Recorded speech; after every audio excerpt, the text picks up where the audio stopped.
Sugatan ang lalaking nagkakape matapos sa pagtatagain ng kapitbahay sa Santo Domingo, Ilocos Sur. Nakaalerto, Ivy Hernando. Malalalim na tagas sa ulo at mga kamay ang tinamo ng 53 anyos na si Rodel Tabios Sr.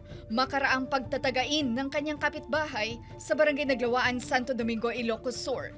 Naaresto ang sospek at narecover ang ginamit na itak. Kwento ng anak ng biktima, nagkakape ang kanilang tatay nang bigla na lang silang makarinig ng paghingi ng saklolo nito. Kita mo kung basit la kama ni Papang, talita ng arod likod.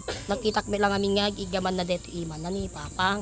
Idi na sinaga magar-aroyot met deto ikuanan so kinita ka nagdakkel gayam ti kuana dito mama. Nasa paggamutan pa ang biktima, desidido ang kanyang pamilya na kasuhan ang sospek.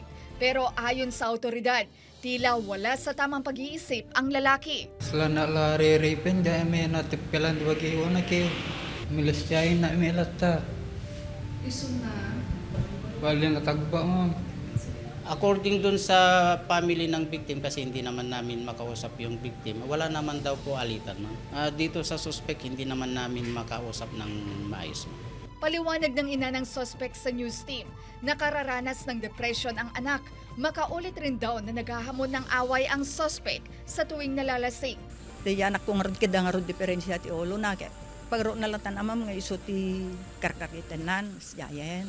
In rehab da jay panda jay bagyo idi ma'am depression ti amok. Kasong frustrated homicide ang isinampa laban sa suspect. Kasama si Norman Raca, Ivy Hernando, 1 North Central Luzon.